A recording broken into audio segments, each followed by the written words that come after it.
Vous aviez l'acteur Alain Delon qui intériorisait beaucoup. Alain Delon aimait intérioriser les choses. Alain Delon était une star. Alain Delon était un homme incompris qui a eu des blessures d'enfance et puis qui a compensé ses blessures avec son ego. Voilà. Et puis en plus, il a fait du cinéma, c'est quand même un métier où on est quand même pas mal exposé. En plus, il était assez beau gosse, faut dire ce qui est. Donc voilà, c'était une personne qui était un peu sombre, mais suite à quelques blessures. Voilà. Ensuite, vous avez Bébel, Jean-Paul Belmondo, 50-50, Bébel, hein, Cascade. Attention, je suis fan de Cascade. Alors Jean-Paul Belmondo, lui, c'était quelqu'un qui était plus dans l'extériorité. Lui, il était plus dans l'extériorité. C'était un peu différent, c'était une énergie un peu inverse. Maintenant, il avait des côtés, il pouvait avoir des côtés sombres aussi, comme tout le monde. Mais voilà, dans sa balance énergétique à lui, la balance de Bébel, elle était plus vers l'extériorité. Yang, et la balance d'Alain Delon plus dans le yin. Mais ils ont les deux énergies. Voilà. Donc, et au cinéma, ils étaient complémentaires finalement. Finalement, si l'un n'avait pas été concurrent entre guillemets de l'autre, il n'aurait pas fait certainement les carrières qu'ils ont fait. Parce qu'à chaque fois, c'est comme un produit qu'on met sur le marché. Je les compare pas à des produits. Hein. Mais ce que je veux dire par là, c'est que quand vous avez un nouveau téléphone qui vient de sortir et que vous avez un concurrent, le concurrent, il va essayer de sortir un téléphone avec un concept un peu différent du vôtre et améliorer pour qu'on achète son produit à la place de celui du concurrent. Donc ça va forcer le deuxième concurrent à essayer de faire mieux que le premier, donc à s'améliorer. Tant qu'il n'y a pas de concurrent, surtout dans le monde du commerce, il n'y a pas besoin de s'améliorer dans le produit. Ils n'ont pas besoin de s'améliorer. Tandis que quand il y a un concurrent, pour le consommateur, c'est la meilleure des choses.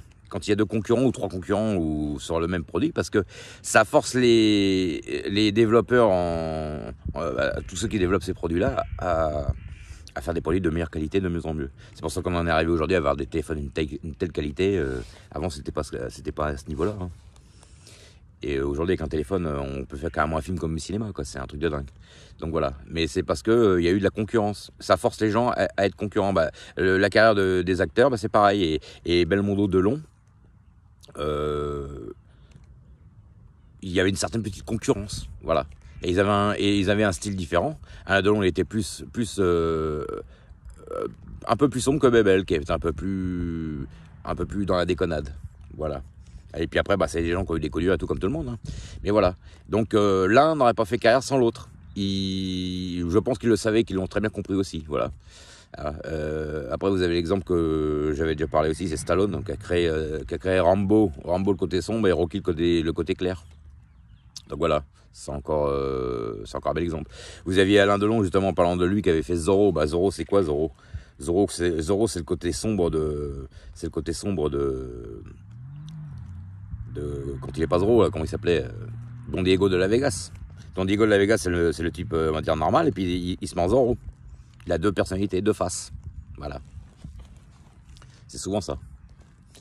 Donc, c'est pour ça, moi, quand on me dit, ouais, t'es pas gentil, lui, il est pas gentil, lui, il est pas sympa, lui, il est pas ceci, il est pas cela. On peut pas toujours être gentil, on peut pas toujours être sympa, c'est pas vrai.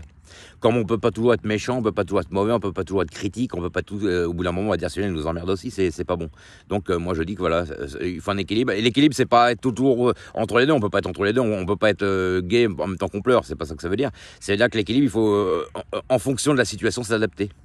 Voilà.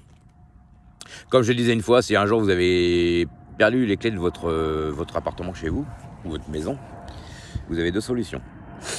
Côté yang, côté extériorité, on met un coup de pompe dans la porte, on la défonce, on rentre. Le problème, c'est que ça va faire du bruit, puis ça va défoncer la porte, puis il faudra la racheter. Et après, il y a le côté doux, où on ouvre avec une clé. Voilà, c'est tout. Donc il y a 2 solutions. C'est comme ça. On s'adapte à la situation, en fonction. Il y a des moments où, s'il y a des moments où il faut speeder, on speed. Quand il y a besoin de speeder, on ne speed pas.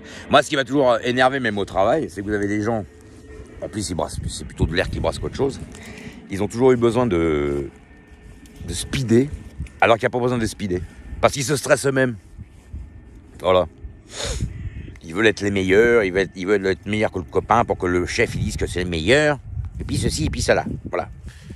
Et le chef, il a rigolé. Mais bon. Donc, le chef, ça lui flatte juste son ego. Voilà. Et puis, c'est tout. Hein. Donc, voilà. Moi, ça m'est déjà arrivé aussi des fois de speeder parce que bon, il y avait des boulots, fallait aller vite, des commandes, des machins, des ceci, des cela. Faut speeder. On se speed, voilà, on se stresse des fois nous-mêmes, ça m'est déjà arrivé aussi. Mais au bout d'un moment, on se fatigue pour rien. En fait, il faut pas non plus trop stresser. Voilà, faut. Surtout les boulots, moi, il y a un truc que j'ai jamais aimé, j'aime pas les trucs chronométrés. Alors ça, c'est un truc qui m'a toujours. J'aime pas ça. Voilà. Encore une course de voiture sur un circuit, on veut faire la course avec quelqu'un, on se chronomètre, ou une course à pied, je veux bien. Mais alors un travail qui est chronométré, vous avez 1 heure pour descendre un maximum de machins en chariot élévateur ou je ne sais quoi. Alors ça, je déteste ce genre de boulot, c'est un truc de fou.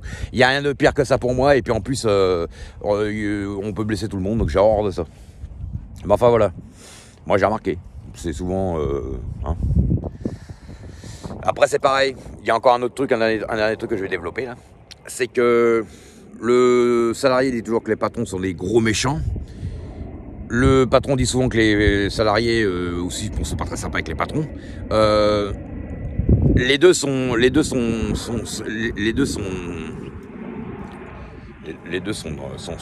dans l'humilité et dans l'ego. Un patron, il est dans l'ego par rapport aux salariés, un minimum. Mais comme il crée un service, pour être dirigeant, il faut quand même créer un service, avoir une société. Donc il crée un service, donc il est quand même altruiste aussi.